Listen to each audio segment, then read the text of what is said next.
Avant de plonger dans l'histoire extraordinaire d'Aldo Machionnet, si vous aimez découvrir les destins cachés derrière les icônes du cinéma, abonnez-vous à notre chaîne, activez la cloche et rejoignez notre grande famille de passionnés.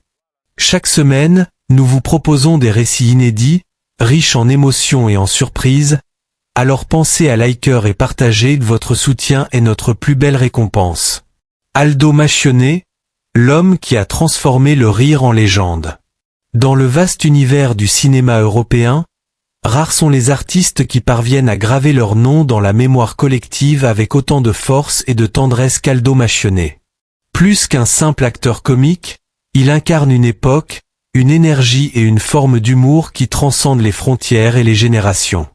Né en 1935 dans la ville industrielle de Turin, Aldo n'était pas destiné à la lumière des projecteurs. Sa famille, humble et travailleuse, connaissait la valeur de l'effort, mais aussi celle du rire comme rempart contre les difficultés. C'est dans ce foyer modeste qu'il découvre, enfant, le pouvoir fascinant de l'imitation. Il amuse déjà les siens avec ses parodies de Jerry Lewis ou de Clark Gable, s'emparant de chaque geste, chaque mimique, chaque silence avec un naturel déconcertant. Dès l'adolescence, il comprend que l'humour, loin d'être superficiel, peut devenir un langage universel, capable de faire tomber toutes les barrières. L'aventure artistique commence réellement lorsqu'il remporte un concours radiophonique de jeunes talents, une sorte d'ancêtre des télécrochets modernes, qui lui ouvre les portes d'un petit théâtre turinois. Là, il apprend son métier sur le tas. Pas d'école classique, mais une présence magnétique, une gestuelle inimitable qui captive le public soir après soir.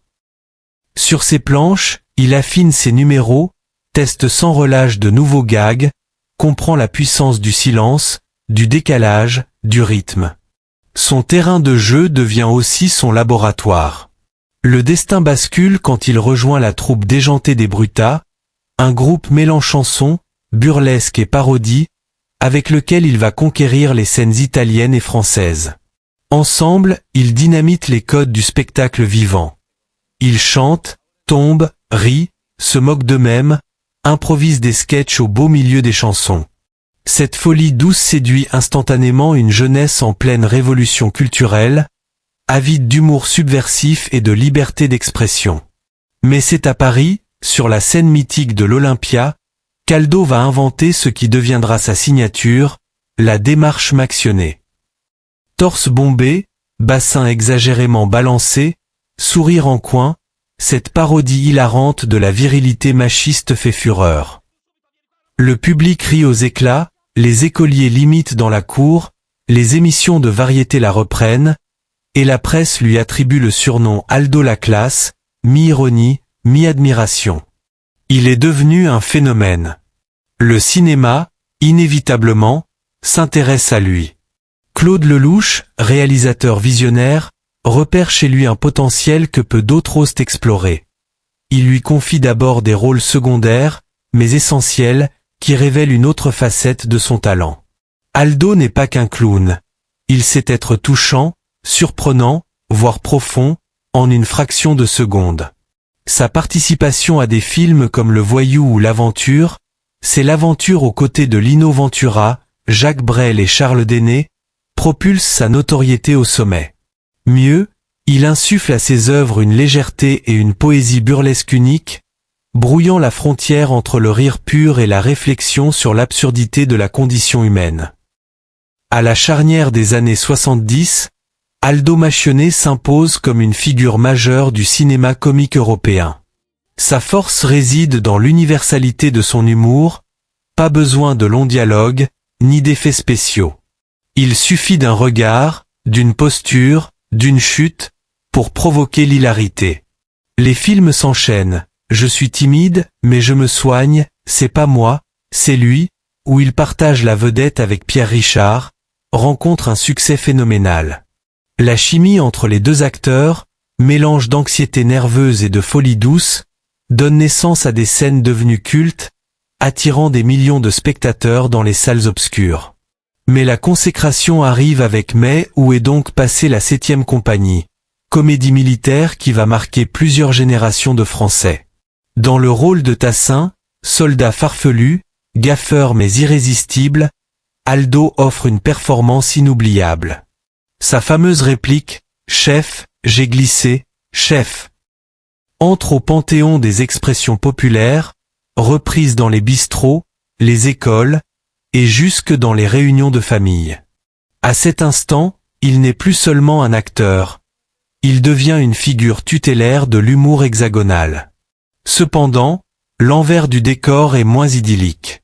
Les tensions sur les tournages, notamment avec certains collègues et réalisateurs, entament peu à peu la magie.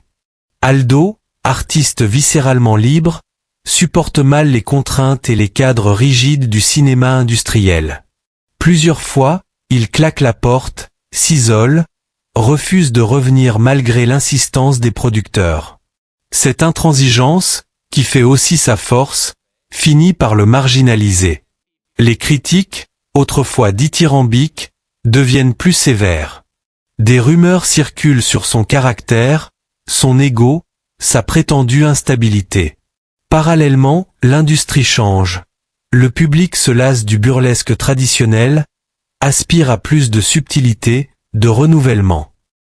Les nouveaux humoristes comme Thierry Lhermitte, Coluche ou Jacques Villeray incarnent des styles différents, plus contemporains.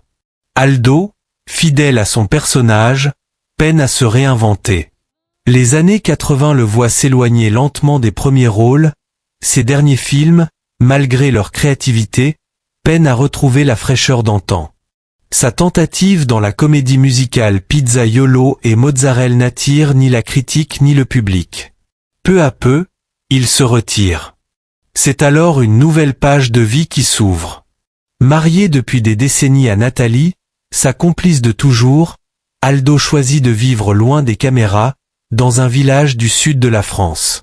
Loin des strass, il retrouve l'essentiel, la famille, l'amitié, la tranquillité. Les apparitions publiques se font rares, il décline hommages et invitations à des festivals, refusant d'entretenir le culte nostalgique de sa propre légende. « J'ai eu mon heure », dira-t-il humblement. Laissez la place aux autres. Un choix d'humilité, rare dans un monde souvent avide de reconnaissance tardive. Pourtant, la légende persiste. Chaque fois que la 7e compagnie repasse à la télévision, c'est un raz-de-marée d'audience.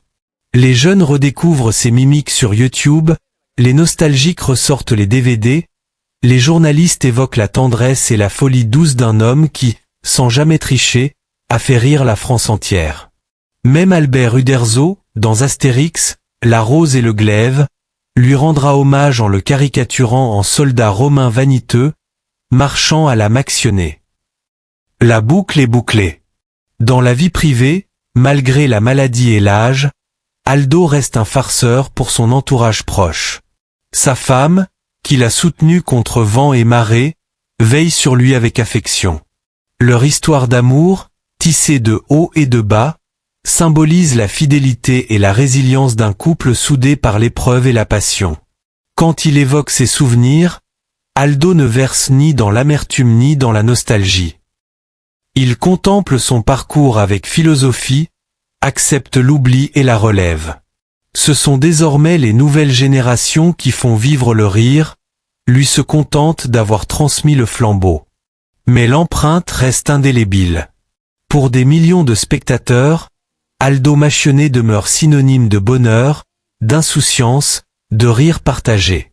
Un simple regard vers le passé, une réplique entendue au détour d'une conversation, et c'est tout un PAN d'histoire qui ressurgit.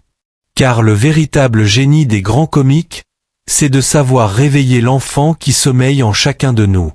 Et vous, chers abonnés, quel est votre meilleur souvenir d'Aldo Machionnet? Quelle scène, quel film, quelle réplique vous fait encore sourire aujourd'hui? Racontez-le nous en commentaire.